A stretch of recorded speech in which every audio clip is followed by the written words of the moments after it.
As you know, he is one of the go-to minds in this space, considered an expert by both the industry and the mainstream media. He's one of the most well-known educators in Bitcoin and the author of the 4 books, including Mastery of Bitcoin, which is considered one of the best technical books available on the market. He's a fellow of the University of Nicosia, where he's taught 8 sessions of the free Bitcoin course, Massively Open Online Courses. He's the co-host of Let's Talk Bitcoin, the longest-running English-speaking podcast in the Bitcoin space. He's testified before the Canadian and Australian Senates on the impacts of regulating Bitcoin. He's a strategist, a visionary, a highly sought-after public speaker, and a board member of the C4 organization that brought us all here today. He invented the Bitcoin diet, which involves discovering Bitcoin, studying it for 18 hours a day, forgetting to eat, losing 26 pounds, and then recovering. It's not a diet that he recommends, but an innovator nonetheless. And he's inspired many in the space. This industry has been changed significantly because of the impact that he's made. And he will inspire many of us. He's inspired many people who are already here to quit their day jobs and pursue full-time work in the Bitcoin industry. So consider yourself warned, and help me welcome Andreas Antonopoulos.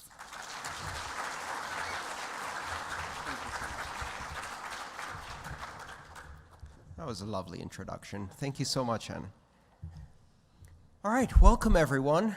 I'm going to switch away from the podium mic so I can move around a bit, and I'm also going to try and move around up here in front if that's okay with the cameras. They'll let me know if that's okay. Oh yeah, it is? Fantastic. So welcome. We're going to be doing the Certified Bitcoin Professional Prep course. Now, this is not everything you need to cover for your exam for the CBP. Specifically, there will be additional sessions in this conference, including Dirk's session on cryptographic basics that you'll see later today, and others where you can supplement your education, as well as a study guide on the Crypto Consortium website. This will give you about 80% of what we need to cover. I welcome questions throughout the session. Just raise your hand if you have a question. I'm going to repeat it, and then we'll continue with the presentation. We're not going to do Q&A at the end. We're just going to mix it in, because I'd like to explain things as we go and make sure we've covered everything comfortably. Is everybody ready to learn, apply, grow? Yes. Or just learn?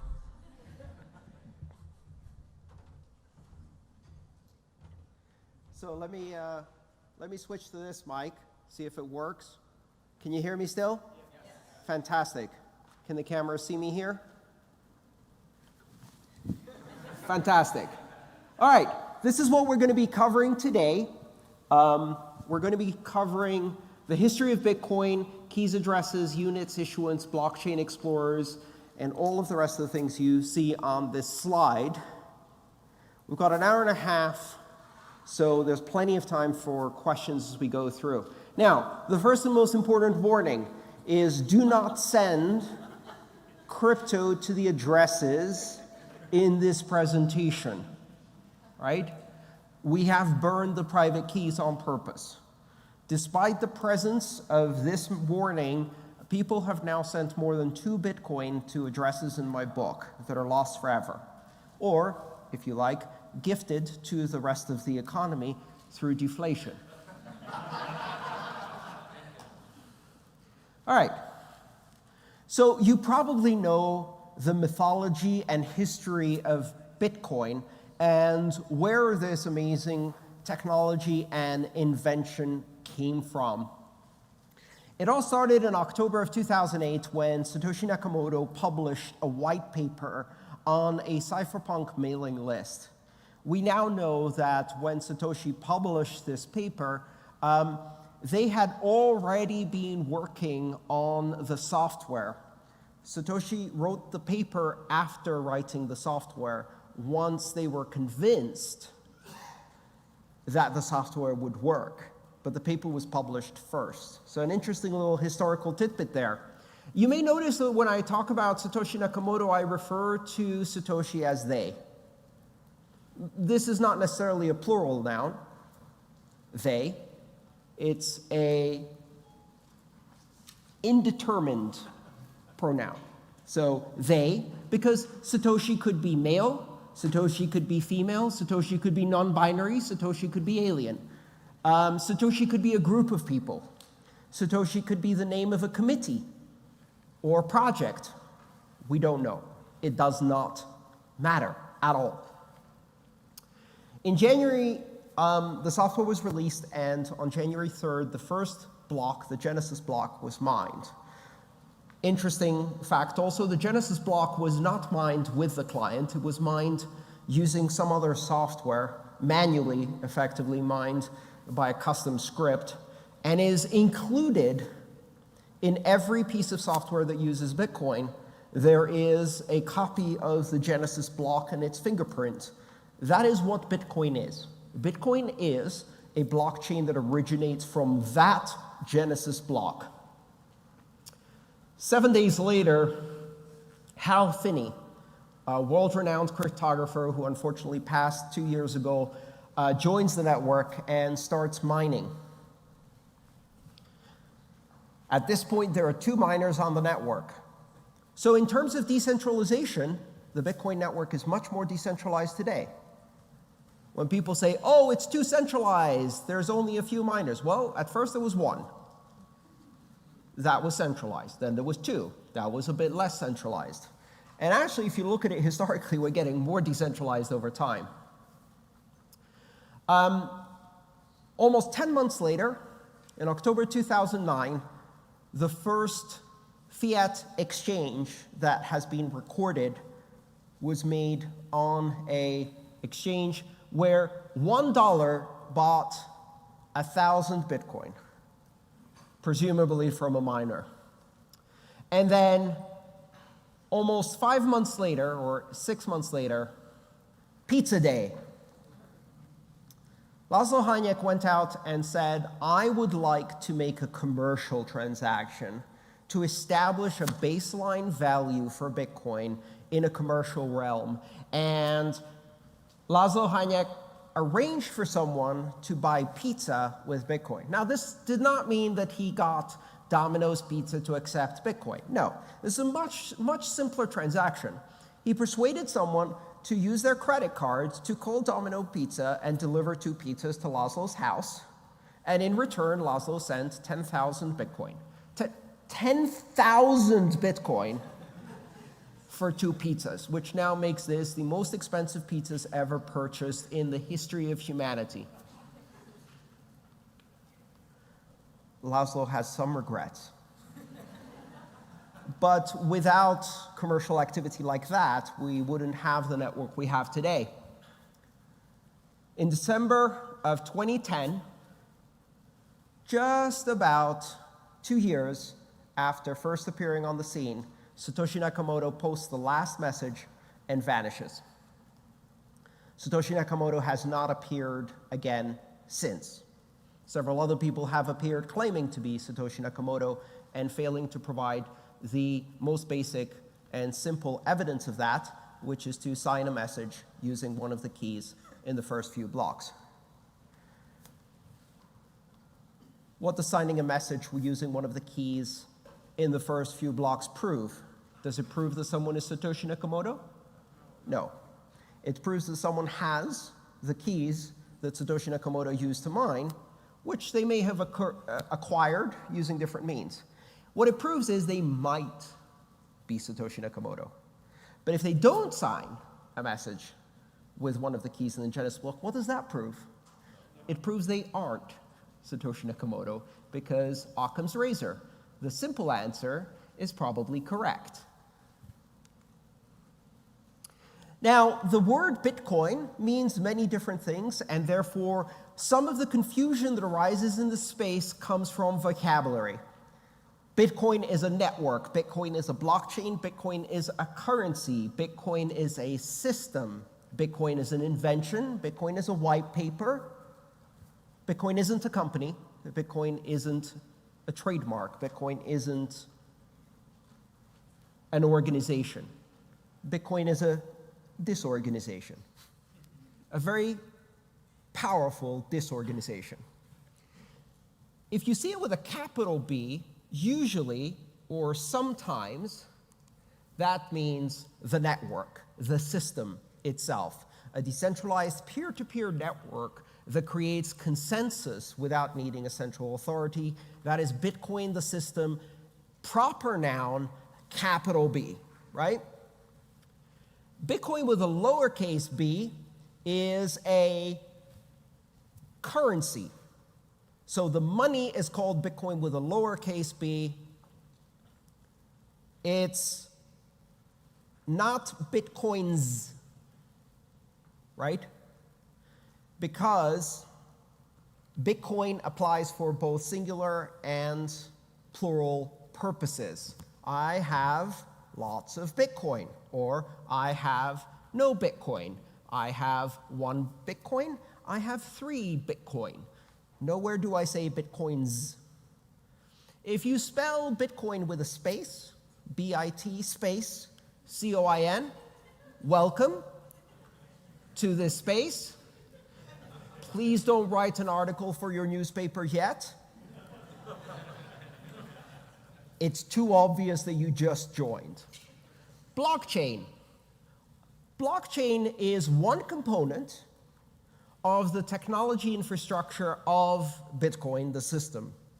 One component, not the most important component, not the most revolutionary component. In fact, that technology pre-existed. In fact, most of the technologies used in Bitcoin pre-existed.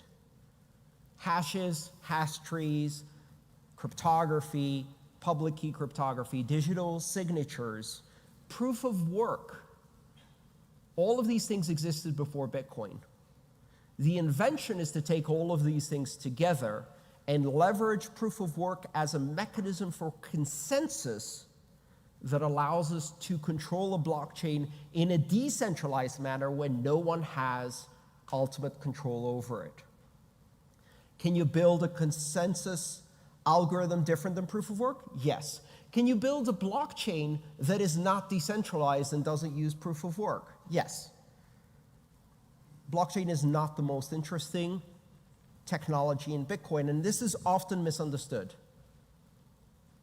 Blockchain is like the transmission in your car.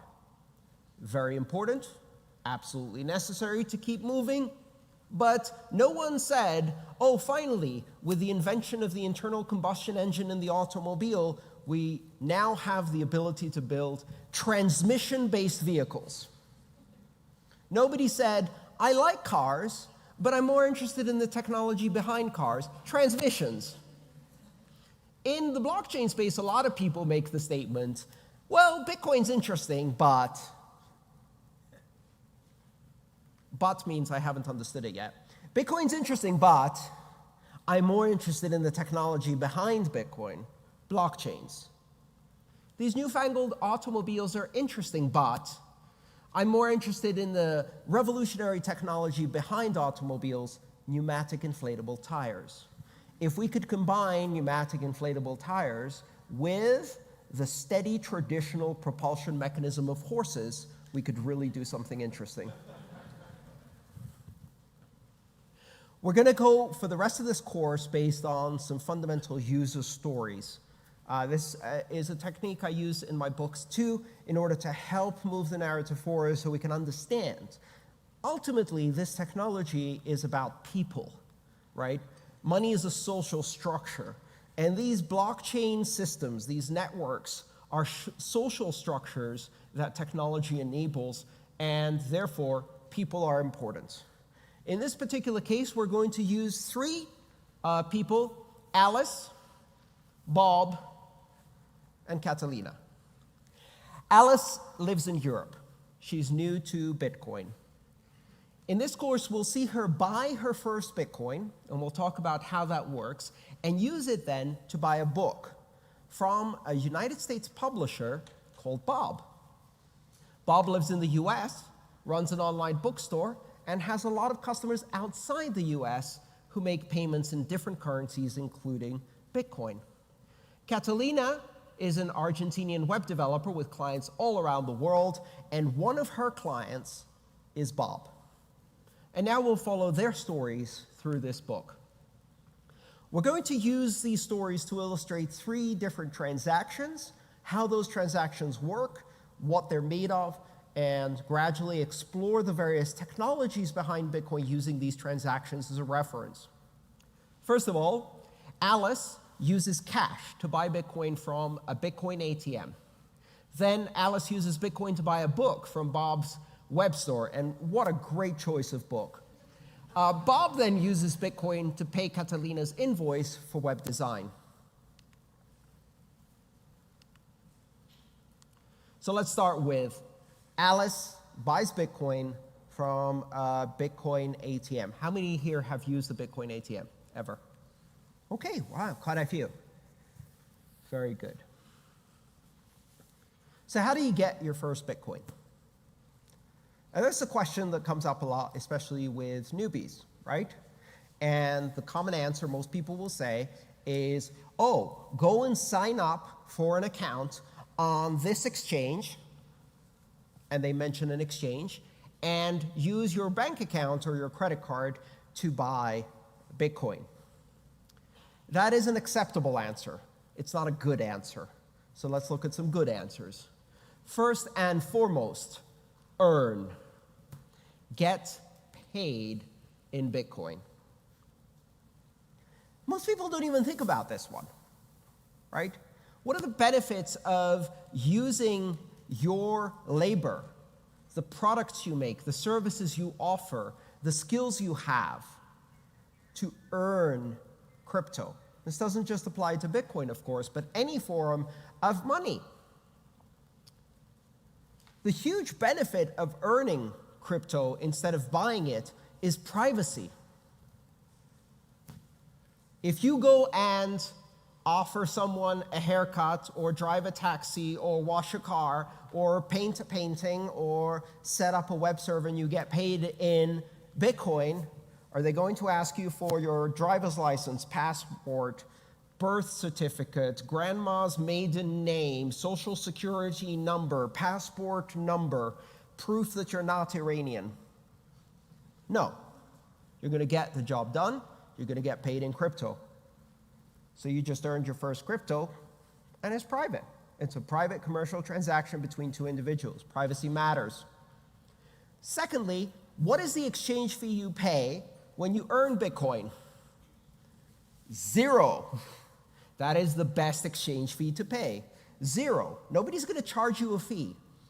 In fact, in many countries, you might actually get a premium for that. You don't always have to be self-employed to do that. Many companies offer an opportunity to get paid directly in crypto, either as your whole salary or as part of your salary. I currently employ 11 people, some as employees, some as contractors. Several of them get paid partially or wholly in crypto. Some Bitcoin, some Ether, some a mix of the two, bit of US dollars in the mix, maybe some euro, just mix it all up and pay your people. So you can earn in a variety of ways, including as part of your wages. There's also companies that can help you do that, even if your employer has no idea what this Bitcoin thing is that you keep talking about. So what they can do is they can become a payroll provider, where just like you take some of your payroll out and put it towards a savings account or a retirement account, and your employer is quite happy to deposit to a different bank account, well, some of these providers will take that and convert it instantly to Bitcoin and send it to you. So your employer doesn't even know that you're getting paid in crypto. You're just having it converted each time. That does carry an exchange fee, though, and all of the identity requirements. Of course, you can buy crypto from an exchange, and that's one way of doing it. You can buy Bitcoin from a Bitcoin ATM using cash. In Europe and many countries around the world, Bitcoin ATMs are completely anonymous. You don't need to provide any ID to buy or sell Bitcoin. Some of them are two-way. You can send Bitcoin in and it spits cash out. Very useful if you're a tourist in a foreign country. Much better way to get cash in the local currency than using an exchange. In the US, 99% of Bitcoin ATMs will require you to identify yourself by providing some kind of identification document, and they will charge you quite a bit. This is because of state-based regulations on money transmission. You can also buy directly using cash from just people, right? And you can do that using an intermediary service like Local Bitcoins. And what they will do is they will make sure that the Bitcoin is in escrow so that neither party can run away with the money and not pay the other party. Now, obviously, meeting someone at the Starbucks to exchange some amount of cash in order to exchange it for magic internet money may be risky, right? You want to do this in a public space exactly the same way you would if you were buying or selling something on Craigslist or eBay and you had to meet the other person in person, right? Don't go to an alley. You know where one of the best places to trade crypto is? A police station or a bank. They don't care. In fact, some police stations around the country have Craigslist zones where you can go right under the cameras and do your transaction next to the police station so everybody feels safe. Well, you can use one of those. And finally, you can trade your belongings for Bitcoin. Sell your car for Bitcoin. Has anybody done that? Yes, I have.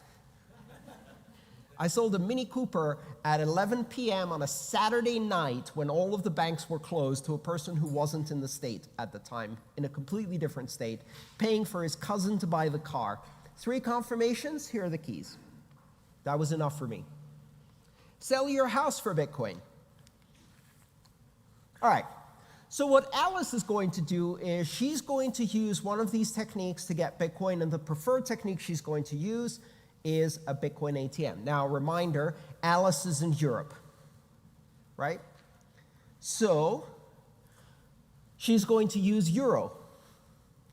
And she's going to put 80 euro in cash, let's say 4 20 euro bills, and feed them into this little machine over there. You see it has a little slot that's for feeding in the cash.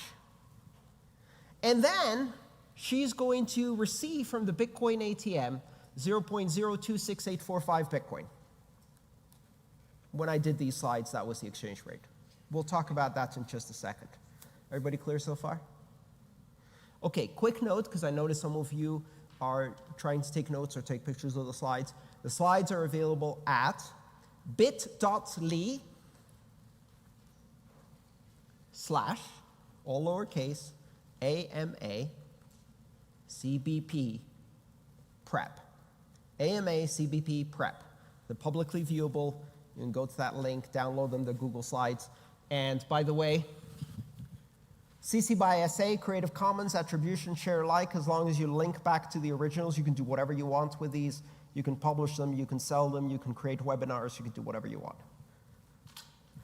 Everybody clear on that? Everybody got that? bit.ly/ AMA CBP prep.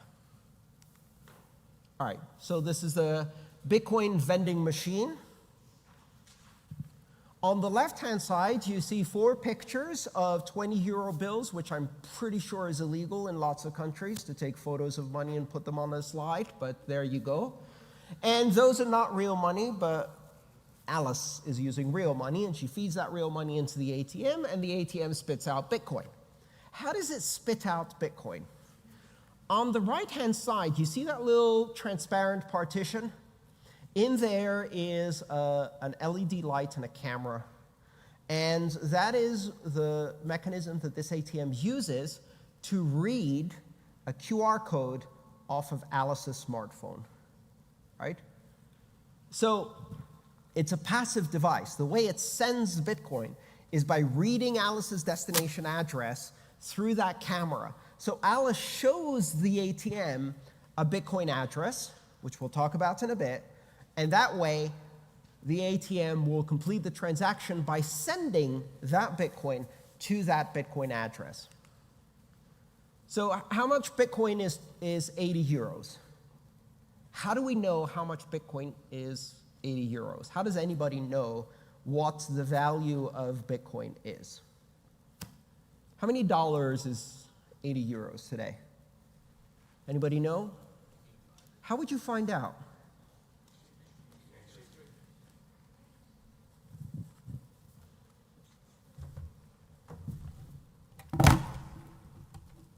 You look at an exchange rate. Okay, Google, what is 80 euros in Bitcoin?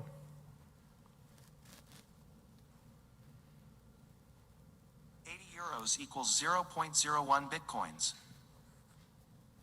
So we can find out quite easily.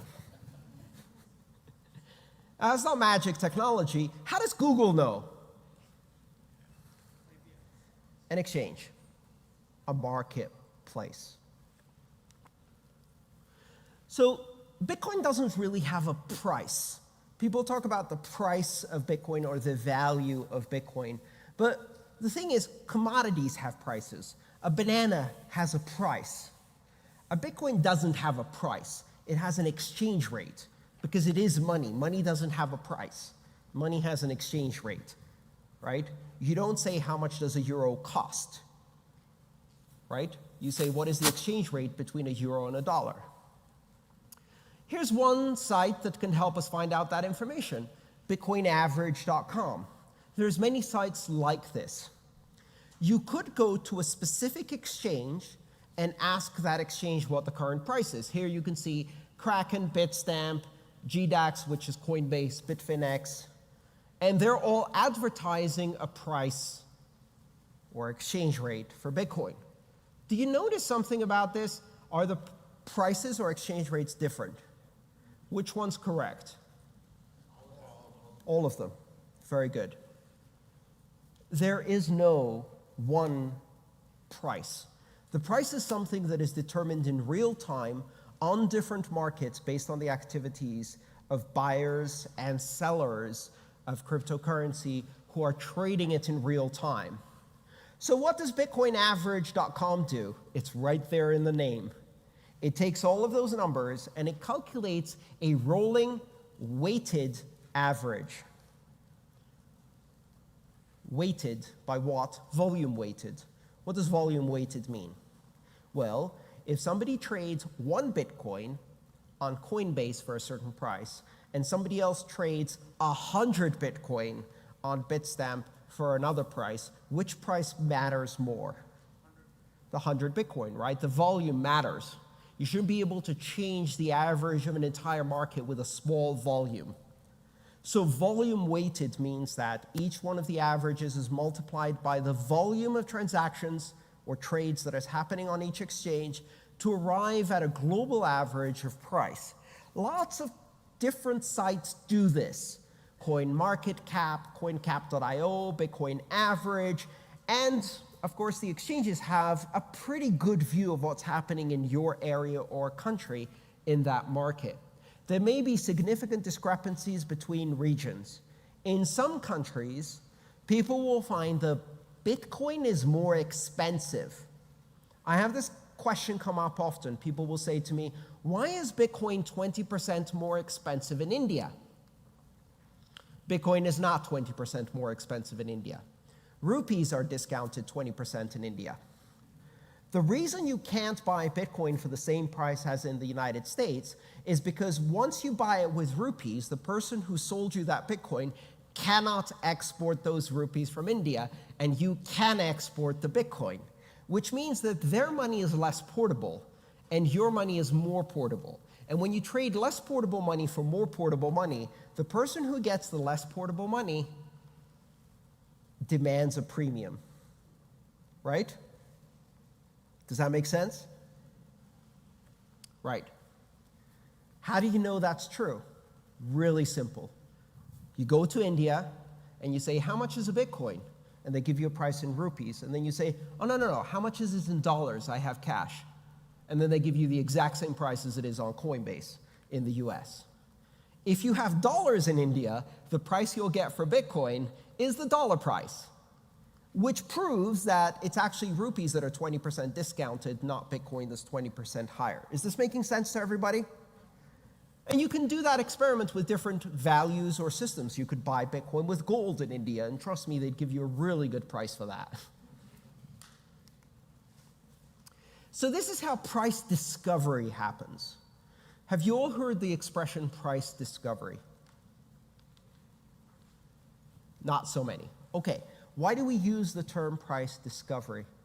Price discovery is used as a term in economics because of the assumption that everything that has some kind of value, right, has a price or exchange rate, which is not set by markets, but it is discovered by markets. So markets are a mechanism for finding out what the real value of something is. How much is a banana worth to you, right? If you create a market for bananas, the market will discover, on average, how much a banana is worth in whatever thing you're trading it for.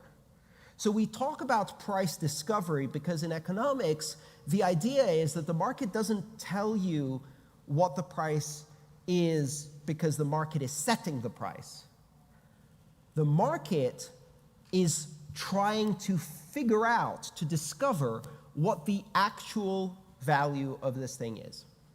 And the way markets do that is by looking at market movements. Has anybody seen this chart before? This is called an order book chart. Now what this chart shows here is right at the middle is the price at which the most recent trade happened, right there. I don't have a laser pointer, so I'm going to use my shadow puppet system. At $3,745 US, a trade happened here where some of the people who were selling and some of the people who were buying in green met each other and were happy to do a trade. The line you see going up to the right in red is all of the orders of people who are trying to sell Bitcoin and the price they want to sell that Bitcoin at. So somewhere here, you see that little spike? At about $3,780, someone is willing to sell 30 Bitcoin. So someone has put an order on this exchange, and they're like, I will sell you 30 Bitcoin for $3,780. Who's going to buy that? Well, now, yes, in retrospect. On that day, in that market, right, nobody was willing to buy that. How do you know? Because here's where the buy orders are. Someone else is going, well, at 3,710, I'm willing to buy. Who's going to sell me? No one. Right? So there's a difference of opinion. This difference of opinion is called the spread. Right? It's the spread between what is known as the bid price and the ask price. If I'm selling Bitcoin, I'm asking. So my order is called an ask order. And if you're buying Bitcoin, you're bidding to buy Bitcoin, and your order is called a bid. This is how stock markets work. This is how bond markets work. This is how commodities markets work. If you want to buy pork belly, you say, I'm willing to buy 10 tons of pork belly at $30, and somebody else says, I would sell it to you, but I want, $32. As the market moves around, people change their orders and change their prices until they meet a buyer. So the current price of any commodity in an open market is the average of the prices that people actually agreed and traded on over the past period of time. So if lots of orders got fulfilled at a specific price, that's what's going to show up there. So this is the mid-market price for the last trading period. And they might do that average over a matter of minutes, seconds, or whatever, depending on volume. Everybody clear? Any questions so far? All right. So now we know how everybody knows the exchange rate at this moment. The ATM is internet connected. In order to fulfill Alice's trade, the ATM is going to go on the internet and use some price provider. It might be a site like BitcoinAverage.com that takes the price from lots of exchanges and averages it, or it might be a specific exchange price for the country in which the ATM is operated, which would make sense because that exchange most likely represents the local market's price discovery vis-a-vis the local market's currency. Whatever it is, 80 euros at 1 Bitcoin being 3,000 euros means that Alice receives 0.0 blah, blah, blah, blah, blah. Yeah?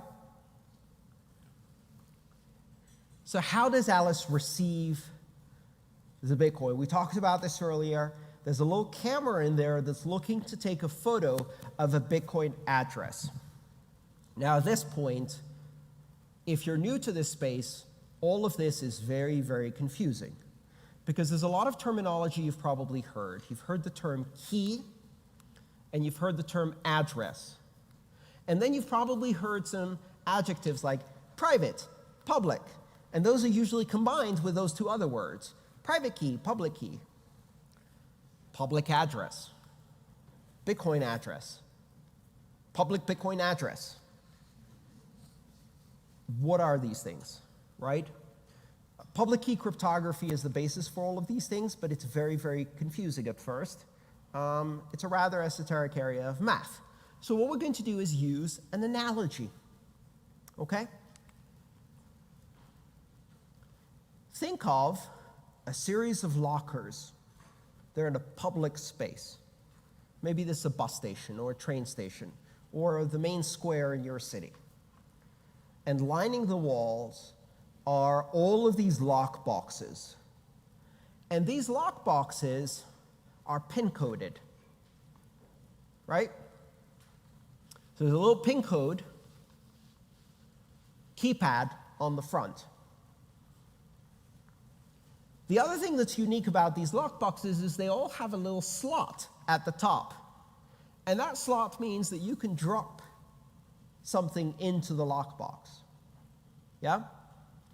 Okay, so if you drop something into the lockbox, who can open it? Whoever has the pin? Yeah? Okay. How many lockboxes can one person own? All of them, right? How many people can access a single lockbox?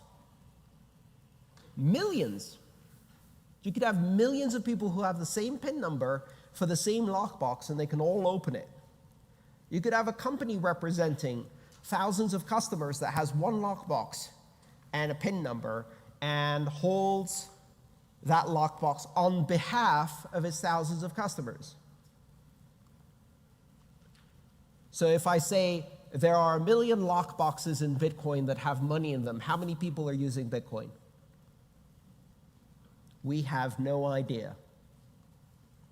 When you next read that article that says, Bitcoin ownership is concentrated among X number of addresses, shock, horror, and dismay. What is the meaning of that statistic? It's bullshit. No, better. It's bullshit with a clickbait headline that tugs at your heartstrings in order to make you feel dismay over this unequal distribution of income. Addresses are not people. People are not addresses. Lockboxes can be owned by millions, or a single person could own millions of lockboxes. So, again, we've got these boxes, they're in a station. This image is not perfect because it misses something really interesting that happens in Bitcoin. All of the lockboxes are transparent. You can actually see inside whether there's money in there, and you can count it from the outside of the box. You can't touch it, you can't open it, but you can see it's there, right? And that's the fundamental technology of Bitcoin. There's one more tiny little detail. You see that label, that white label in the top right corner of the box? All of the boxes are numbered. Well, actually, no, sorry, it's this label. 2. That's lockbox number 2. So in a blockchain system, that would be the address. So the address is a publicly identifiable number. Simply enough, that's what an address is, a number that tells you which lockbox you need to use. When Alice is exchanging currency, euros, for cryptocurrency, Bitcoin, what she's telling the ATM by showing a QR code is, my lockbox is number 3. The ATM then puts Bitcoin through the public slot into that lockbox, and now Alice, being the only one who has the PIN code to that lockbox, can access that Bitcoin. There are really only 2 components that we care about: the address, which identifies which lockbox people should put money in that you control, and the PIN number that controls the lockbox, that allows you to spend from it. The PIN number is the private key, and the lockbox number is a Bitcoin address. Any questions so far? Now, if you saw these lockboxes in a public train station and they were transparent and there's money inside them, you're probably thinking, I need to get me one of those pins. So the first question that comes to mind is, can I figure out the PIN number from the number on the front of the lockbox? Not if we want the system to be secure. So a Bitcoin address tells you nothing about the private key. It's a very important consideration. Can you ever find the private key from the Bitcoin address? No, you can't. They have a mathematical relationship, but that mathematical relationship is one way. The Bitcoin address is generated from the private key, not the other way around. You cannot go backwards. Almost everything in cryptography is based on this fundamental idea, which can be summarized as you cannot go backwards, also known as one-way functions in math. Any questions? Okay, how else would you figure out a PIN? Brute force. Brute force, excellent. And what that means is you go up to the PIN code and you go, let's see if they're really stupid. 1, 2, 3, 4, 5. Okay, that didn't work. Beep, beep. 0, 0, 0, 0, 0. No, that didn't work either. Now, how long are the PIN numbers in Bitcoin? 256 bits. And for those of you who are not computer scientists, what does that mean in decimal? 77-digit pins. 77-digit pins. So you could try 99999999999999999 times. At the end of it, you've got a callus on your finger, your hand is sore, and you didn't get the pin. And now you have to try again. How long would it take you to try all possible combinations of a 77-digit number? Our brains are not good at doing this because these numbers have no physical equivalent unless you start talking about cosmology. 10 to the power of 77, or a number with 77 digits, is the same number as the number of atoms in the entire visible universe. Every star you see, every piece of matter on Earth, in our sun, in our solar system, in the galaxy, in all the galaxies, in the entire universe, and you count the tiniest bit of matter, which is an atom, and you can fit that in a 77-digit number. So how long would it take? Forever. All right, so practically speaking, we talked about a Bitcoin address being a number, and that number identifies Alice's lockbox in the giant set of lockboxes out there. Now, what did I say at the beginning of this presentation? Don't send money to this. This is a real Bitcoin address. You can scan that QR code. Please don't send money to it. This is a form of a Bitcoin address. It starts with a 3. We'll talk about that a bit later. And it follows a series of letters. Now, I said previously that a Bitcoin address is a number. And now you see this and it looks like gibberish text. Why? The reason is that it is a number that is not convenient to encode in decimal. So how big would this number be if I wrote it out in decimal, meaning 0 to 9, digits 0, 1, 2, 3, 4, 5, 6, 7, 8, 9. Using just those digits, how long would this number be? 77 characters long. Instead, it's 36 characters long. Why? Because if you also use letters, you can write things in a more compact way. And this system of letters and numbers is called base 58. It's called base 58 because it is a 58 decimal system. That's not a real word. It means it's a system where each digit in the number is represented by one of 58 characters, not 10. So it's not decimal. It's not hexadecimal, as you may have heard of hexadecimal. Hexadecimal uses 16 characters to represent numbers, not 10 as in decimal, right? And base 58 uses 58 characters. Why 58? 26 lowercase plus 26 lowercase would be 52, plus 10 numeric digits would be 62. There's 4 missing. The reason there's 4 missing is because certain characters will actually cause problems. For example, a lowercase l and an uppercase O are often mistaken for 0 and 1 respectively.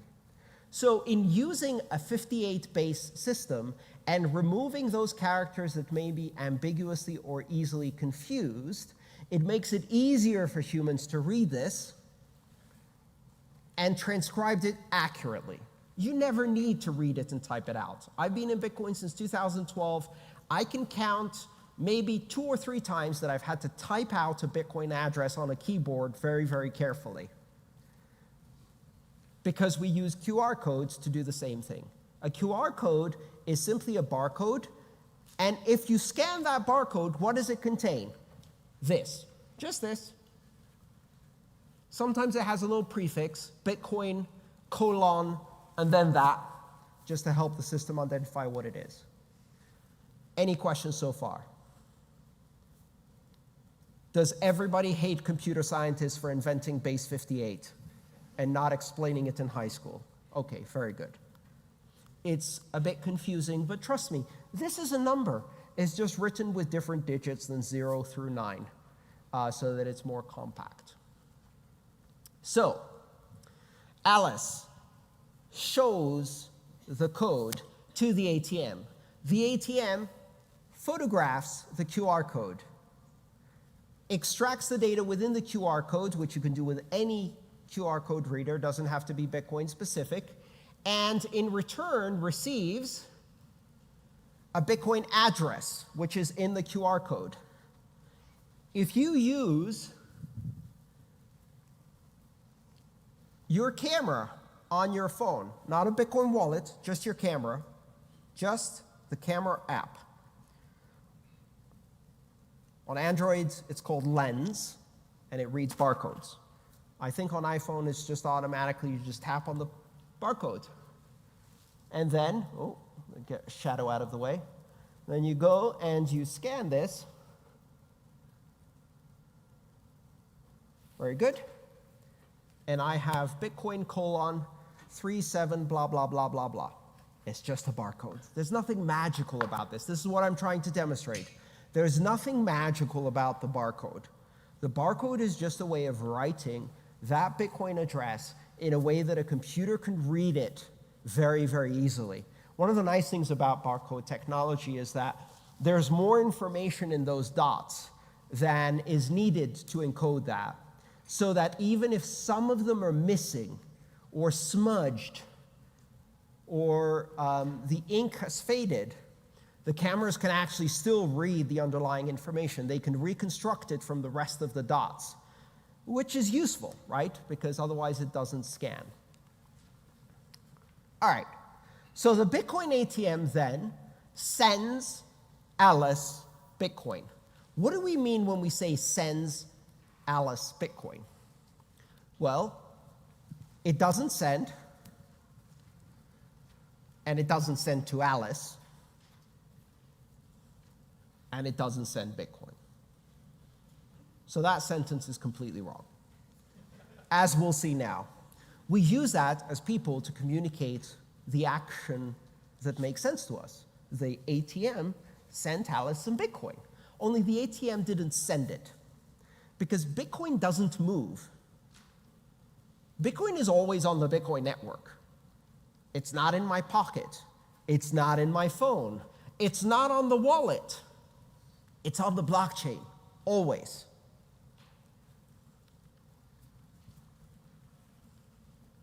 And what the Bitcoin ATM is sending is not to Alice. It's sending to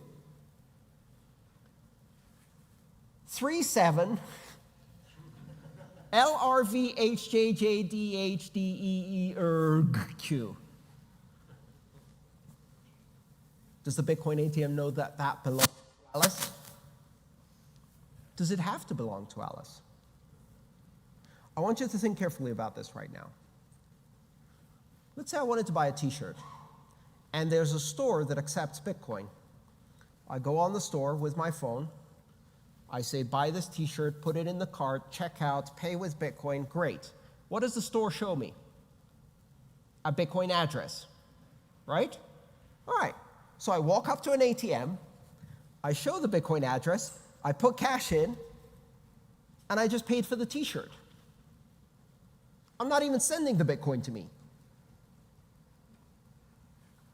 Does the Bitcoin ATM know any different? Right? My cousin in Bogota needs some cash to buy a motorbike. They text me their Bitcoin address. I put it in a QR code.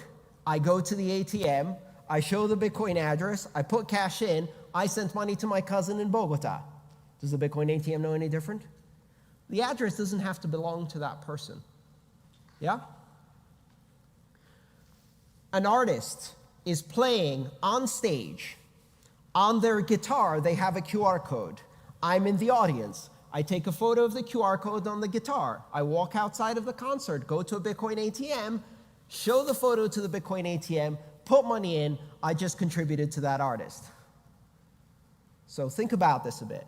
The Bitcoin ATM is not sending money to Alice. The Bitcoin ATM is constructing a transaction to pay the Bitcoin address that Alice showed, which may or may not belong to Alice. And there's an amount in there, 0.026845 Bitcoin. Actually, that's not true. The Bitcoin ATM is actually sending 2,684,500 Satoshis, because Bitcoin doesn't exist. Nowhere on the Bitcoin network, on the Bitcoin blockchain, in the Bitcoin system, is there such a thing as a unit of a Bitcoin. Everything is Satoshis. What is a Satoshi?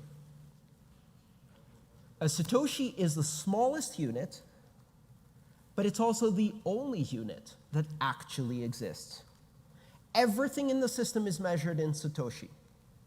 If I say the Bitcoin ATM sent 0.02 Bitcoin, that is technically incorrect. The Bitcoin ATM divided the amount by 100 million Satoshis to show you that it was 0.02 Bitcoin, but it actually sent 2 million Satoshis. The only unit that exists in the system is the Satoshi. everything is stored as Satoshi. 1 Bitcoin is 100 million Satoshi. How many Bitcoin will be mined in the Bitcoin network ever? Anyone? None, because there are no Bitcoin. 21 quadrillion Satoshis is the upper limit that will never be reached. The Bitcoin network will mine less than 21 quadrillion Satoshis by the end of its operation. Make sense? Because we're mining Satoshis, we're sending Satoshis, we're receiving Satoshis. Now, humans do not think in 8 decimal places. Many humans I know, especially those educated in the public schools of this and other countries, don't operate in 2 decimal places or even 0 decimal places. So for the convenience of humans who don't like trying to do division, we use other units. Now, this is a concordance table, and you can read it from the left and say 1 Bitcoin is 100 million Satoshi. Yes? Go down to the bottom. 1 Satoshi is 1 Satoshi. 1 Satoshi is 0.000000001 Bitcoin. Understand how to read this? So there's a couple of other units that you may have heard of. Millibit is from the prefix milli, which means 1,000th, and is part of the international metric system used by every civilized country in the world. Never mind. And a bit is 1/1,000,000th of a Bitcoin, or 100 Satoshi. So if you think of a Satoshi as a penny, a bit is $1. Right? Does that make sense? 1.75 bits is 175 Satoshi. And you could do these conversions relatively easily. You just move decimal points around. Now, for many people, it's very difficult to think in long decimal places. So even when I said Alice receives 0.02685 Bitcoin for her 80 euros, you get confused as you're reading that as to how big or small that is related to a Bitcoin. If you think of it instead in terms of 2 million Satoshi, it's much easier to think of that, right? It's 2/100ths of a Bitcoin. Story number 2.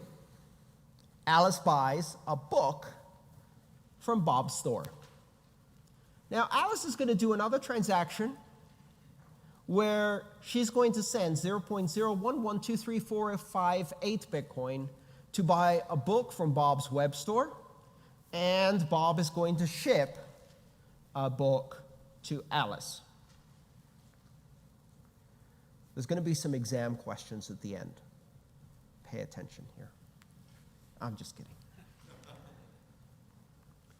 Now, there is a laptop, and with that laptop, Alice is looking at Bob's web store.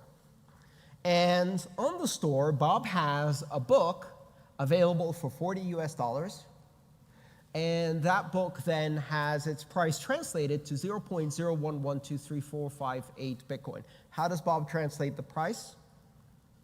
Do you remember from our previous conversation? Anyone? An average, Bitcoin average, or some other exchange or a marketplace has the price discovery. Now, interesting question here. Why is Bob pricing the book in dollars and not Bitcoin? Is it because he's a dirty fiat no coiner?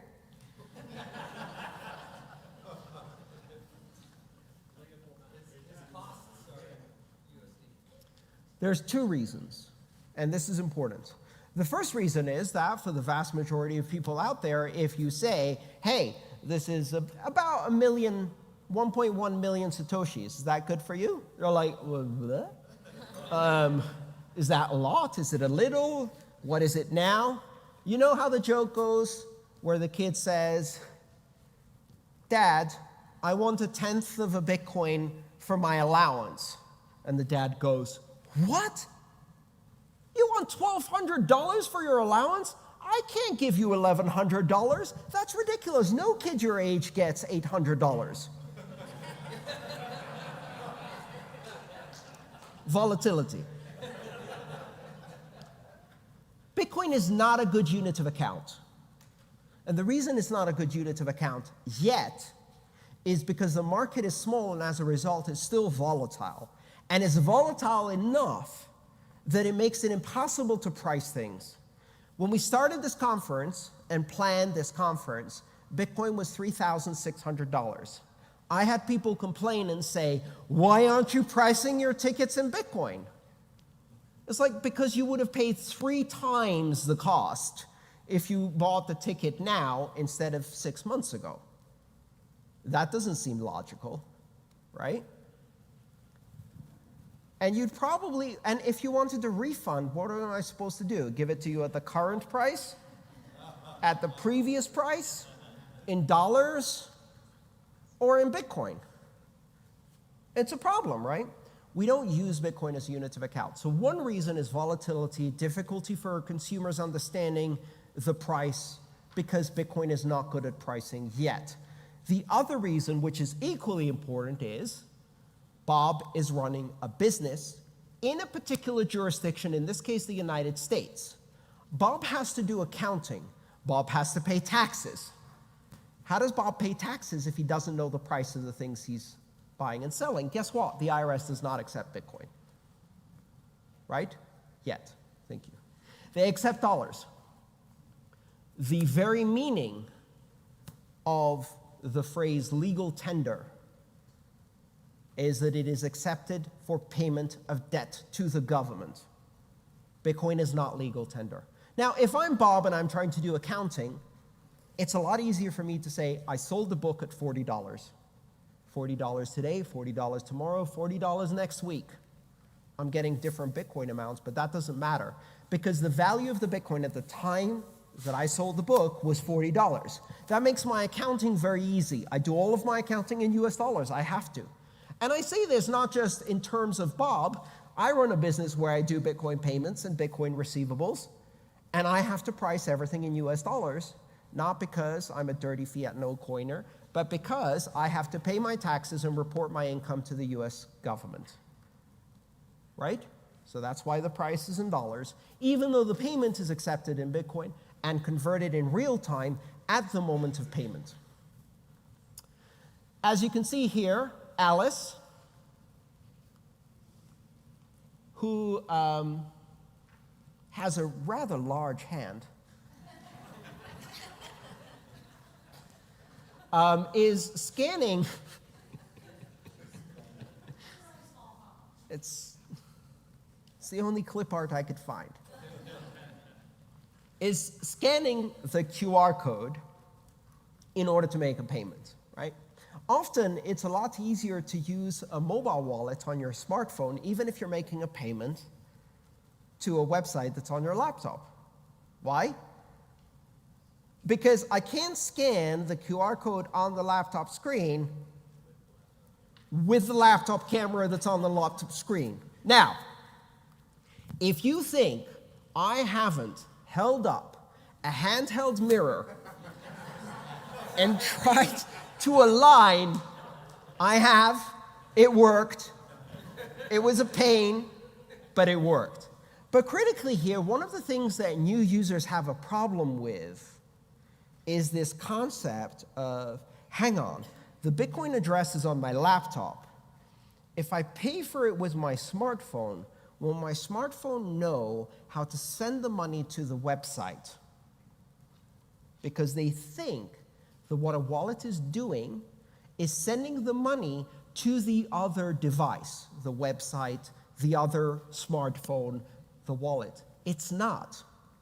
It's constructing a transaction that is depositing money into a public address.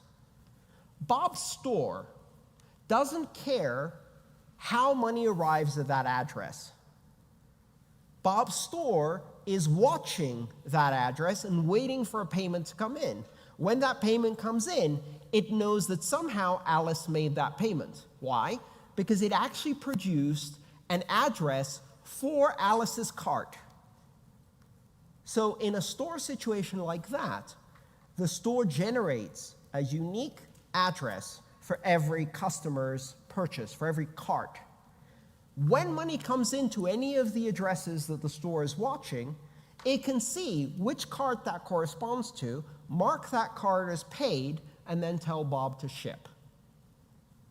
That's how web stores work in the cryptocurrency space. So does it matter how Alice got money into that address? Does she have to use the same device? No. She could pick up her laptop, go up to an ATM, hold the screen like this, and put money in. Right? This is a difficult concept for people to recognize because it doesn't match what we do with credit cards, right?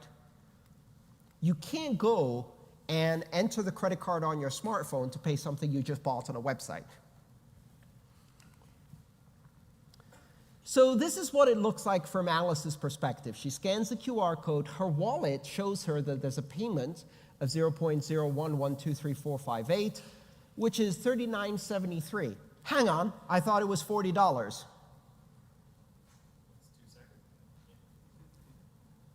This was taken maybe a couple seconds later. Did the price change? Not necessarily. What's happened here is that Alice's wallet may be using a different provider for pricing than Bob's store. Right? Does it matter? No, because the price that Bob has charged her is the price that Bob's store is accounting in Bitcoin, which means Bob is charging her 0.01123458, whatever Alice's wallet thinks that is, which in this case is actually $39.73. Everybody understand why this is happening? By the time Alice sends this to Bob, the store may see a different US dollar price, but it doesn't matter. Bob has effectively committed to that exchange rate for a period of time during which he'll do the transaction in order to sell that book.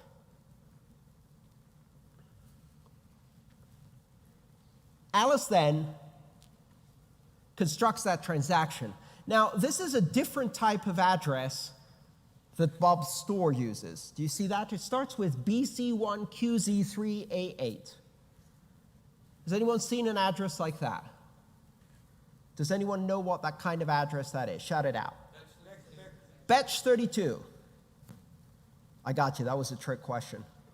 Nobody knows how to pronounce Betch 32, so I asked people to shout it out just so we can see what happens. Bech 32. Bish 32. Betch 32 is the name of this kind of address. It is what is known more broadly as a native SegWit address. We'll talk about that in some of the other courses that are going to follow. But suffice it to say, that's just a Bitcoin address. You know that from the BC1Q, that is the prefix to all of these addresses. This does not use a base 58 encoding. It actually uses a 32-character encoding with some very interesting properties for error correction. Doesn't matter. All you need to know, a lot easier to read because it's lowercase, no uppercase characters being used, and it's the new format that most Bitcoin wallets are moving to. And so Alice presses the Send Now button, done. Hang on a second. What's that fee thing? No one told me there would be fees. I was promised a free lunch. We'll talk about that in just a second. So we looked at a transaction previously. You remember? We looked at the transaction that the ATM constructed in order to give Alice her 0.02 Bitcoin, that is about 80 euro.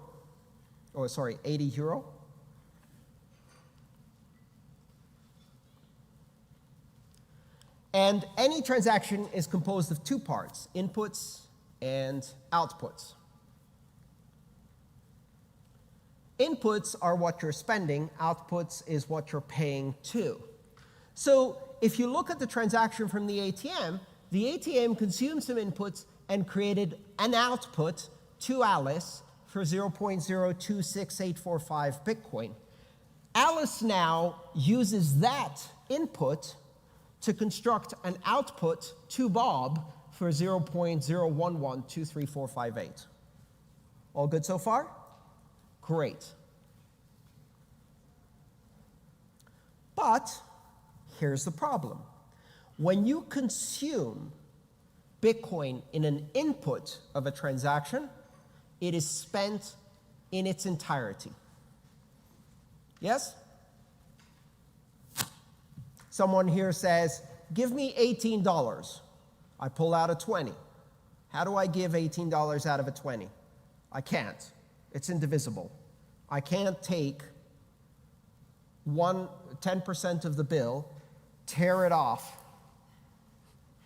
and give the other person 9/10 of a $20 bill and say, here, this is about $18. No, it's now $0 because you tore the bill, you maniac. The same thing applies to Bitcoin. The input is an indivisible chunk of Bitcoin. When you spend it in a transaction, you spend all of it. Alice gives the entire input. But she needs change, right? So if someone says, pay me $18 and I have a 20, I expect them to give me $2 back.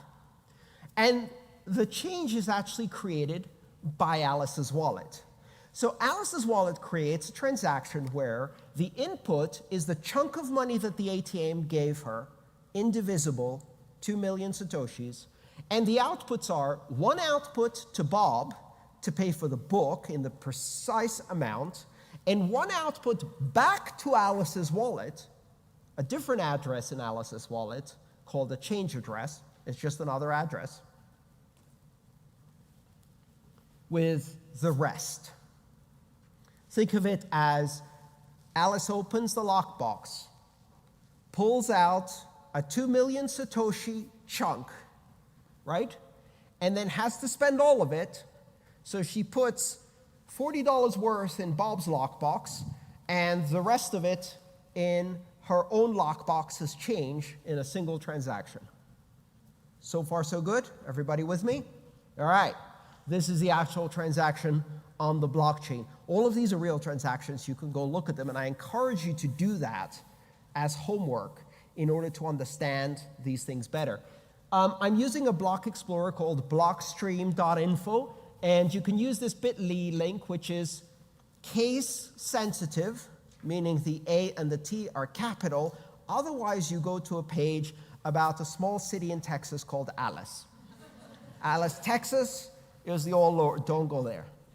It's fine. I mean, you can, but capital A, capital T, if you type that in, it's actually going to take you to this Blockchain Explorer page where you can see this transaction. One input, two outputs. So far, so good? So what have we learned? Bitcoin history, keys and addresses, markets, exchanges, pricing, units of account, inputs, outputs, and change, and using block explorers. Now let's talk about some of the more advanced topics in the time that's remaining.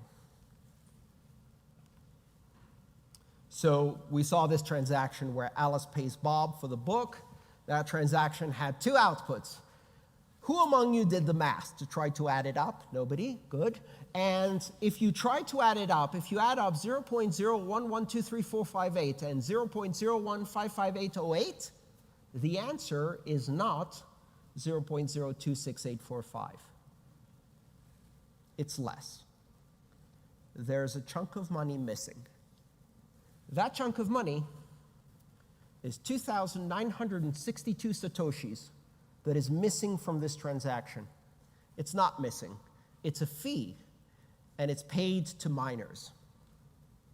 So, where in a transaction are the fees? Nowhere. The fees are the money left behind on the table to tip the miners. You pay at the restaurant, the waiter brings you change, you put some of it in your pocket, your change address, and you leave some coins on the table and walk away. That's the tip. That's how Bitcoin transactions work. Alice spent her ATM input, spent some of it to Bob, put some of it back in her own wallet as change in her pocket, and left some on the table, 2,962 Satoshis, and that money will be collected by the miners as a fee for this transaction. What happens if you don't include a change address?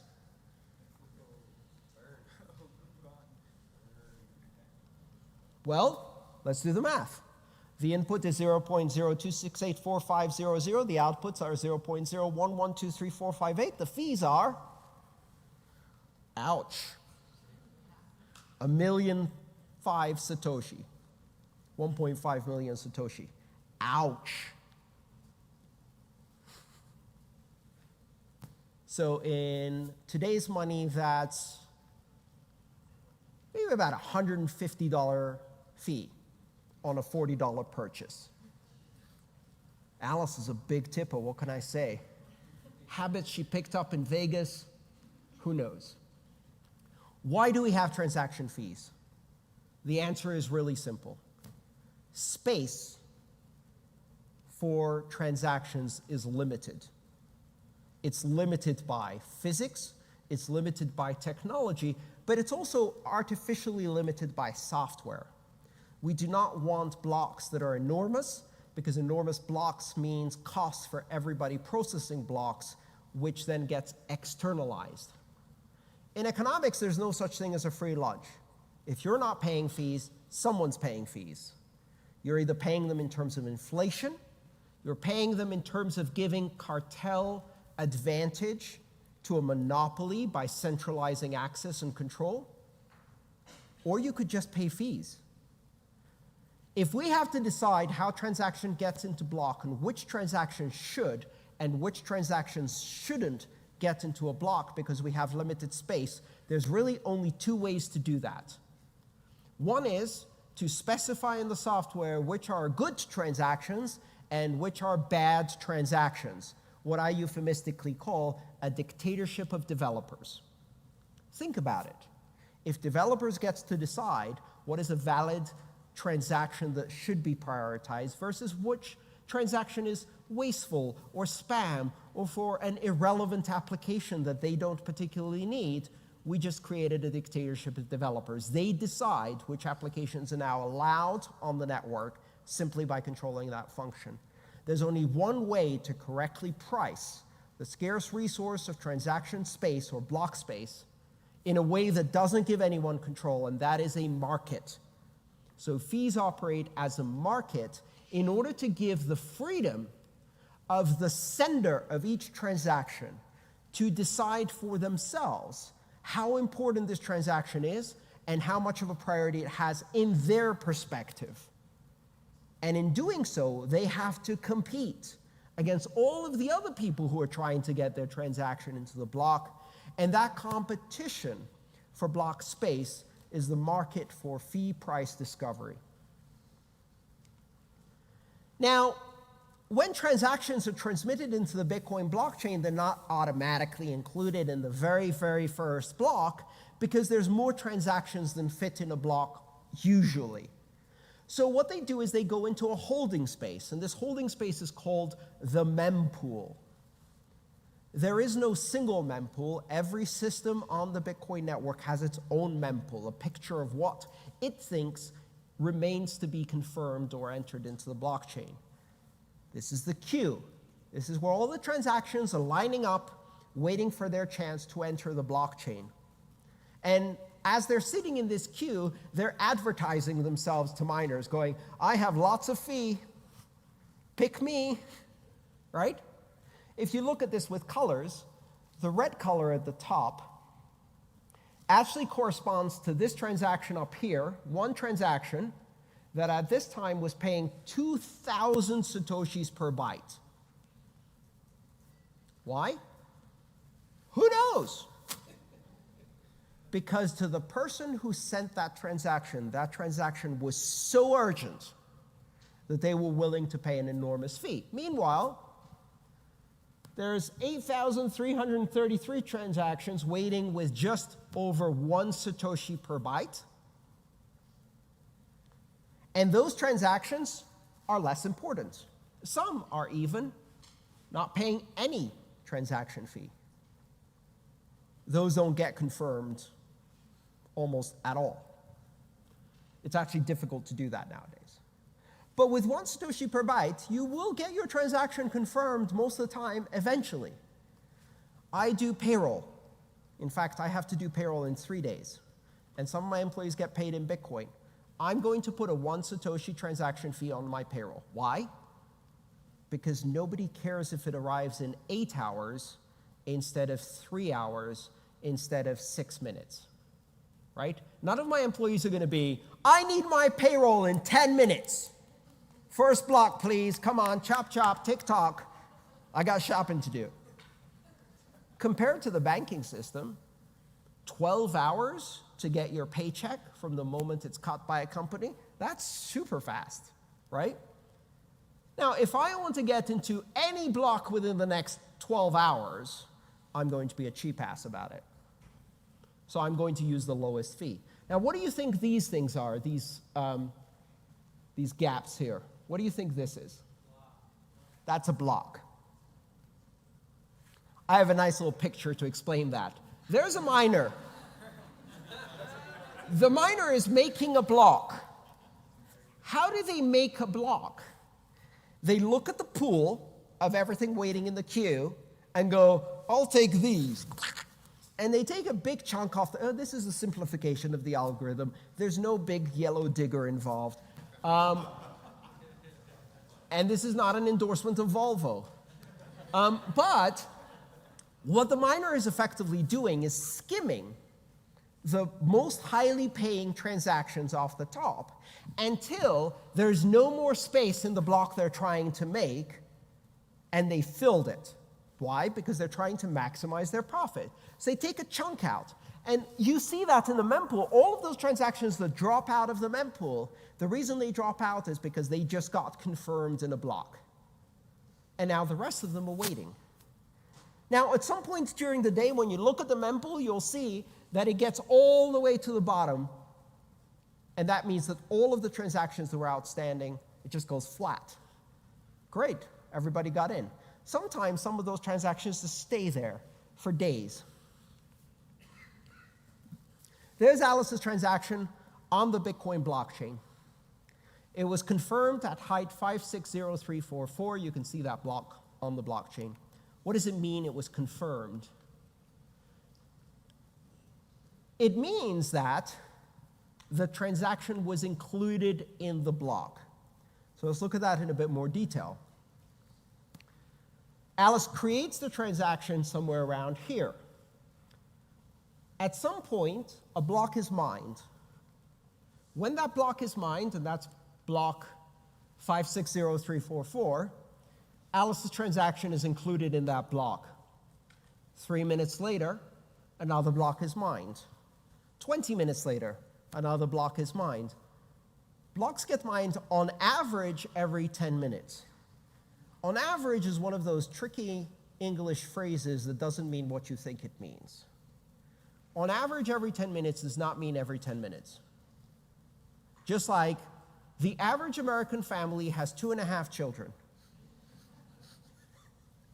Have you seen a half children? And which way would they cut it? Left to right? Top to bottom? Who gets the bottom part? Definitely not a good plan. On average, every 10 minutes means that sometimes it takes 40, sometimes it takes an hour, sometimes it takes 30 seconds. Over weeks, it's almost precisely 10 minutes if you average it all out, because the network is tuned to maintain that heartbeat. But sometimes you wait a long time for your block. Can I get a time check for the end of the session? 22 minutes left? Very good. All right. So now let's look at it in terms of time, right? This was in terms of blocks. This is in terms of time. Alice creates, signs, and transmits a transaction paying Bob's address $40 or that amount in Bitcoin. Bob's wallet that's running on the web store is watching a lot of addresses. Maybe Bob has lots of customers with lots of carts and lots of addresses simultaneously buying products. Presumably, you want Bob to be able to sell more than one product at a time. So Bob's wallet is watching all of these addresses. What does watching mean?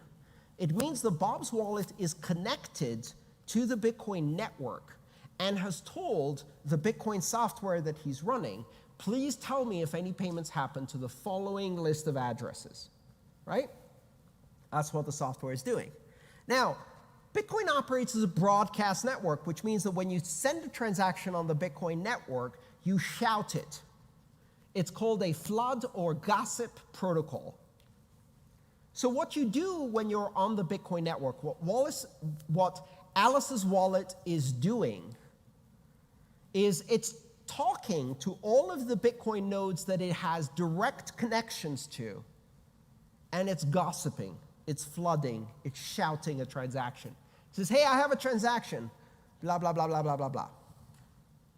The other nodes go, oh, good, new transaction. Let's see if it's valid. Yep, that's valid. I'm going to tell everybody I know about it. And they tell all of the nodes they're connected, and each one of those nodes looks at the transaction and goes, huh, let's see if it's valid.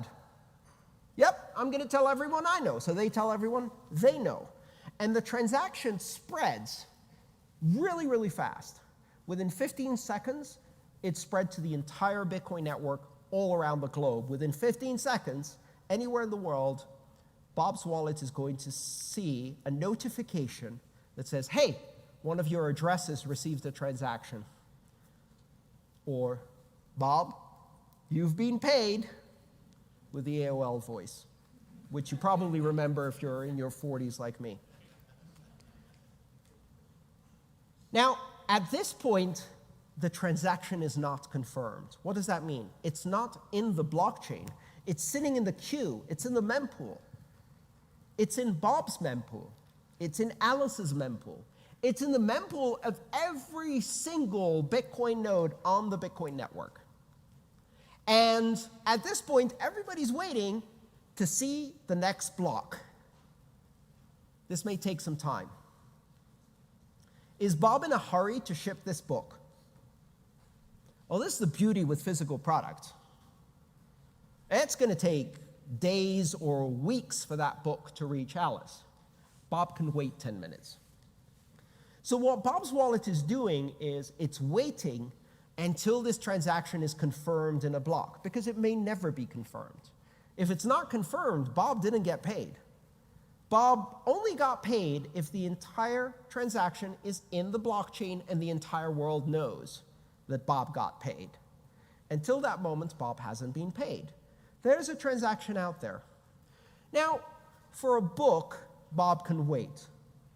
But what if it's a Starbucks?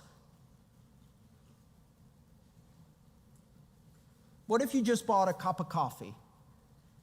Like, thank you, that will be a large latte. Oh yeah, that's $12. Oh. Okay. Ouch. Here, let me send you a transaction. Thank you so much. It's confirming. We'll wait. Please wait. This gentleman's transaction is confirming. Any second now. Plus or minus 40 minutes. This doesn't work, right? But think about it this way. How often have you bought coffee from a Starbucks and not had to sign or enter your PIN with a credit card? Well, if you haven't signed or entered your PIN, can you reverse that transaction on your credit card? Absolutely you can. You can call the company and go, I didn't buy a coffee. I haven't signed or put my PIN in. I want my money back. And they will give you your $12 back. And Starbucks will be out one coffee and down $12. They don't care. The reason they don't care is because in terms of risk, the number of people who would charge back that coffee versus the delay they would have to wait to make sure they actually got paid or had to wait for someone to sign or put a PIN in, They can serve 3 other customers, and it doesn't matter. The same thing applies with blockchains. If I'm selling you a coffee, I don't care if it's confirmed. The chances that there will be a blockchain reorganization that undoes that transaction or that it's never confirmed is less of a problem for me if I have 3 other customers to serve. Now, if you're buying a flat screen TV, I'm not going to let you walk out of the store until it's confirmed at least once, maybe twice. Yeah? If you're buying a house, I don't care really. I'd like 6 confirmations, but I know where you live. Because you just bought the house. Like, I'm not going to sign over the title right now. It's going to take a few days, so it's okay. So all of this is probabilities. It's a risk-based probability. When people say 6 confirmations are the gold standard, what they mean is, after 6 confirmations, the probability of that transaction being reversed is so low that I'm willing to accept that risk. And that probability is entirely dependent on the value of the transaction you're talking about. So, whatever it is for you. I have like a rule of thumb. 0 confirmations for a cup of coffee. 0 confirmations for anything that I'm going to ship in more than half an hour from the moment that you make the payment, because I'll get some confirmations by then, right? Okay. 1 confirmation for some electronics, something nice that I'm going to hand you right away. Maybe 2 confirmation for a flat screen plasma. 3 confirmation for a Mini Cooper. Actually did it. 3 confirmations. Good enough for me. Here are the keys, walk away. I signed over the title after 3 confirmations. The chance of that being reversed, not a problem. Yeah, also I know what your car is and the license plate. I'll find you. Right? 4 confirmations, 5 confirmations for a house. I would sell a house with 5 confirmations. I would sell a house with 3. Yeah. 6 confirmations for a Ferrari that you drive off the lot with appropriate insurance, yes. 7 confirmations for a mansion. 8 confirmation for an aircraft carrier. 144 confirmations for $22 trillion of US debt. I'd take it. Right? Bitcoin isn't worth enough to do that. So, the mining actually happens separately from the receipt of the transaction. You may hear this term in economics or in markets, settlement or clearing. Settlement or clearing is the finalization of a transaction. It is the moment at which a transaction is no longer reversible. How long does it take to clear or settle a credit card transaction? Anyone? 60 days. How long does it take to approve a credit card transaction? 10 seconds or less. But don't think it's settled. If you're a merchant, they can show up 59 days later and go, never happened. Sorry. Right? That's why merchants love crypto. No chargebacks. There is no 60 days. So 10 minutes seems like a long time if you're thinking that retail transactions are instantaneous. They only are if it's cash. If it's a credit card, it's actually not instantaneous at all. The merchant doesn't get paid for at least 30 days. And in many cases, that payment is a credit that is subject to being taken back if the transaction is disputed. And the pinnacle of that is I've had a transaction reversed from a credit card 18 months after it was made. A credit card company came back and said, no, that never happened. Sorry, you owe us money. Good luck. See you in court. 18 months, the goal. So after 60 minutes approximately, Bob's wallet has received 5 confirmations.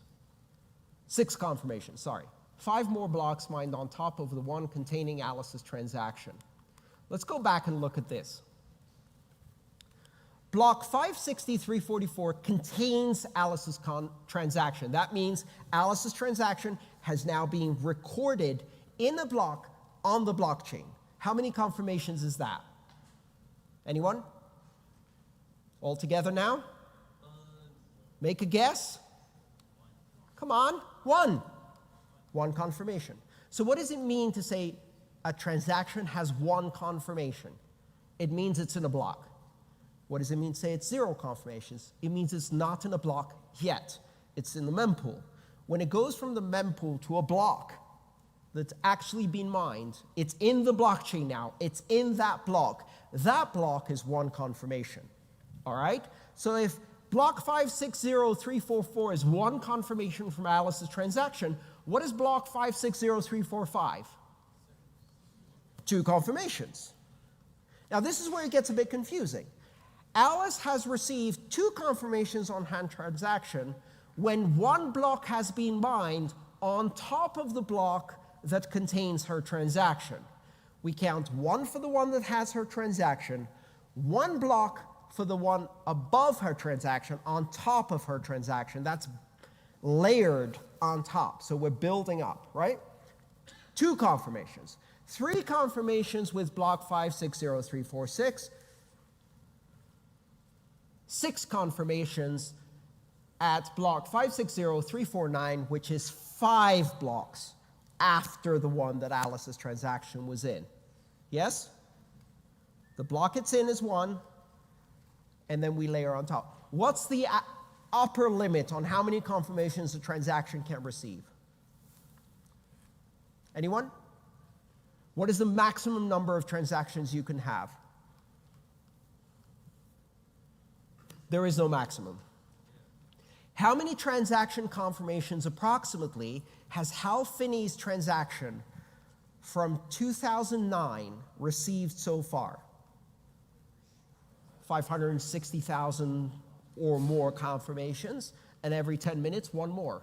So if you look at a really old transaction, it's going to say this transaction has 300,000 confirmations. All that means is that it was mined 300,000 plus 1 blocks ago. Yes? Now let's look at our final example of the day, and we'll wrap things up and get done with this. Now, Catalina wants to get paid for web design. Catalina has a software development company in Argentina. Now, she operates in Argentinian pesos, or ARS, right? ARS, Argentinian pesos. I would love to tell you that that's the exchange rate. Things have not been good for Argentina since I wrote these slides. So she's charging 10,000 pesos. And in that time, 10,000 pesos was 262 US dollars. Her invoice is actually written out for 10,000 pesos because that's how she prices her services, because she operates in the currency that is legal tender in Argentina, which is Argentinian pesos, right? Bob agrees to pay that. How does Bob figure out what the exchange rate is in Bitcoin? Bob converts pesos to dollars, dollars to Bitcoin. Why? Because Bob has to do accounting in dollars. So Bob has to put in his accounting system, I paid $262, and then convert that into Bitcoin and pay 0.0781175 Bitcoin, which Catalina will account for as I received 10,000 pesos. Is this making sense? So you see this double exchange rate that happens when you're doing 2 national currencies, but the payment is in Bitcoin. This is critical to understand how you do accounting. We have some other classes for that too. All right, here's the transaction that paid Catalina. This is a real transaction. This looks really weird. Can anybody guess what's happening here? Bob has these inputs to pay Catalina. Why? Anyone? Multiple addresses in the wallet. What are these addresses? What are these inputs? Yeah, these are not change addresses. They're unspent transactions, but why are there so many of them? What is Bob selling? Books. How much is Bob selling these books for? $40 each. Catalina wants $262. Bob has a whole bunch of $40 chunks of Bitcoin that Bob has received as payment for each one of the books in his store. Each one of those payments from each one of those customers created an output that Bob's wallet controls, but that output is unique and indivisible. So Bob's wallet has all of these $40 payments, right? Only they're not $40 payments. They're $39.73 payments. They're $39.82 payments. They're $41.72 payments because the Bitcoin price keeps changing. So while he's selling $40 books, each of the little payments that comes in is slightly different. Bob's wallet needs to take all of these unspent chunks of Bitcoin, which we call UTXO, we'll talk about that in a bit, and aggregate them together to make a payment to Catalina, right? Have you ever been in a convenience store where the person in front of you goes, "How much is that bottle, please?" $2. "Oh, okay." 10 cents, 20 cents, 30 cents, 10 cents. That's what Bob's wallet is doing, right? He has a bunch of loose change. Now, this loose change could be millions of dollars per payment, but each payment is unique and indivisible. Each output can only be spent in its entirety. There's two ways Bob could make this payment. They might have the exact amount in a UTXO and pay that to Catalina. Done. Easy. Unlikely to happen, doesn't consider fees, all kinds of complication. Most likely, Bob has a slightly larger amount, pays that, gets change, pays the fees. So 2 outputs, 1 input. But in many cases, Bob's wallet actually doesn't have a big enough UTXO. So what it has to do is aggregate several inputs, pay the amount that Catalina needs, pay change back to himself, and guess what? Fees. Fees are in there too. Do the math, you can figure out how much Bob paid in fees. This is what this transaction actually looks like on the blockchain. Again, it's a real transaction. I sat there for 2 days making $40 payments as the price of Bitcoin changed to a store that doesn't exist in order to make this slide. You're welcome. And that's the real transaction. We're going to wrap up by explaining the blockchain now that we have a much broader picture of all of these components. It starts with what's known as the Genesis block. We count that as block 0 because we're programmers and we're annoying in that way. We count from 0. So block 0 is the Genesis block. Block 1 is the next block in the sequence, and it points back to block 0 as its so-called parent. The parent block is the block that came before. The child block is the block that came after. Every block has a parent, right? Which is the block it was mined on top of as a child. And inside each block, there is a reference to the parent block. This creates an unbroken chain. If you take the block that just got mined while I was talking, and you look inside at its parent, and you follow that back 1 block, and then you look at its parent, and you follow that back 1 block, and you keep doing that, 580,000 blocks later, you're going to arrive at the Genesis block in an unbroken continuous chain all the way back to January 3rd, 2009. Each of these references is in the block header, and the block also contains transactions. I'm going to run a bit late, but not too much. Now, if you were to go and try and change one of these transactions here, what would happen is you'd be modifying the data in this block. If you modify the data in this block, the block hash changes, which means that the next block is now not pointing correctly, which means that you'd have to change the next block as well, its child, because it no longer has a correct reference. But once you change that block to update its parent block hash changes, which means you need to change its child to update it, which would change its block hash, effectively forcing you to remine all of the blocks from that moment on, right? This is how we achieve immutability in Bitcoin. Every block contains transactions. Those transactions are summarized in a hash. That hash is referenced by the child block so that you can't actually change it. And that reference is then reflected in its child, and its child, and its child, and its child in an unbroken chain. So a chain goes two ways. It goes back all the way to the genesis block, but the ripple effect of a hash change is carried forward to all subsequent blocks, invalidating them, which is why you can't change the past. Each block also has an amount of Bitcoin in it. This is called the block subsidy, or the issuance, the reward for mining. Miners earn Bitcoin. Where do those Bitcoin come from? New Bitcoin, because each block contains new Bitcoin. In the beginning, 50 Bitcoin per block. After 4 years, that dropped to 25. Then it dropped to 12.5, which is the current block subsidy for Bitcoin, 12.5 Bitcoin.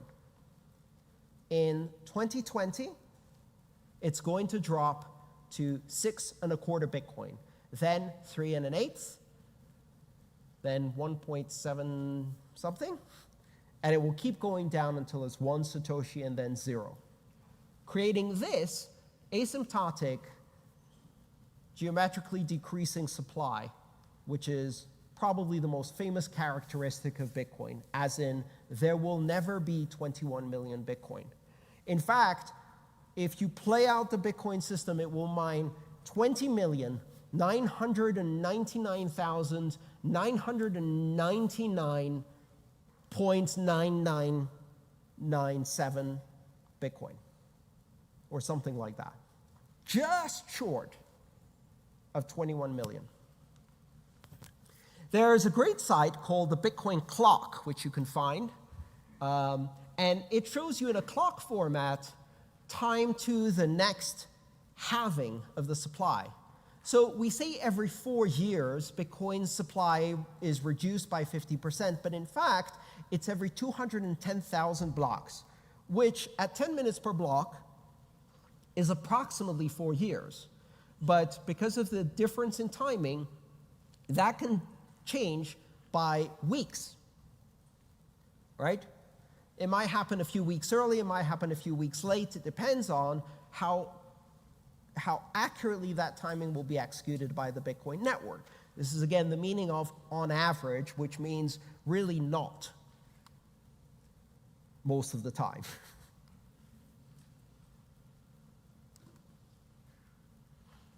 So here you see how the supply drops and the cumulative issuance approaches that line asymptotically. Almost all of the Bitcoin will be mined by the year 2030, and then we're talking about very, very small amounts per block thereafter, asymptotically decreasing to 0 issuance by the year 2141. So people often ask me, what happens in the year 2149?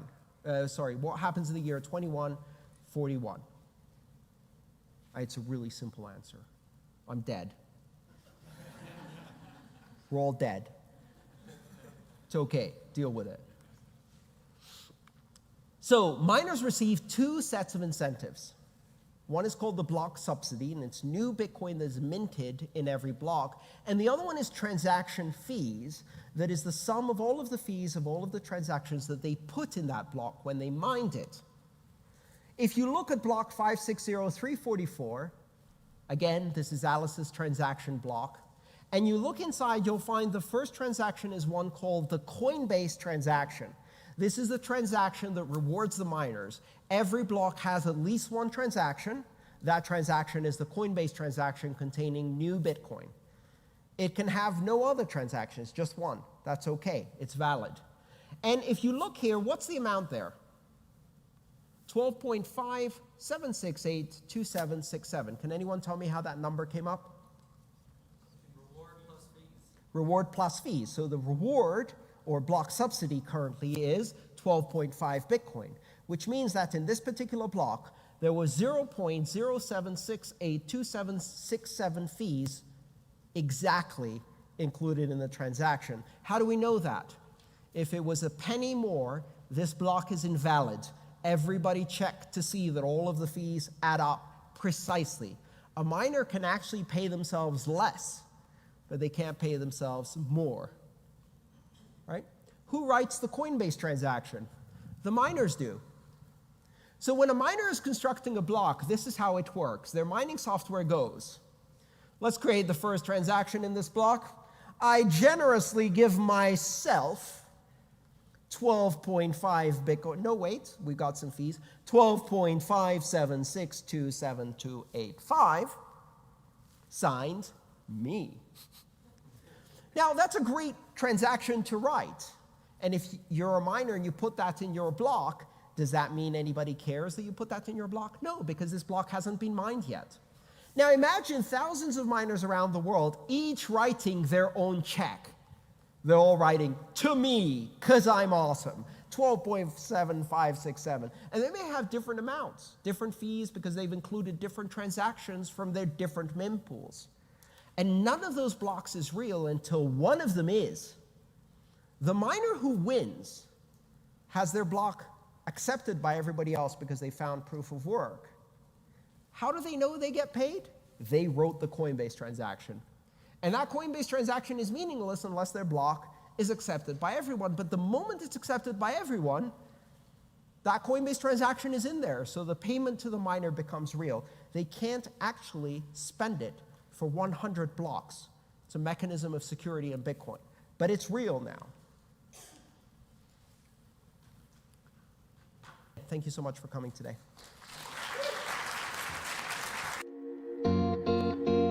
If you enjoyed this video, please subscribe, like, and share. All my work is shared for free, so if you want to support it, join me on Patreon.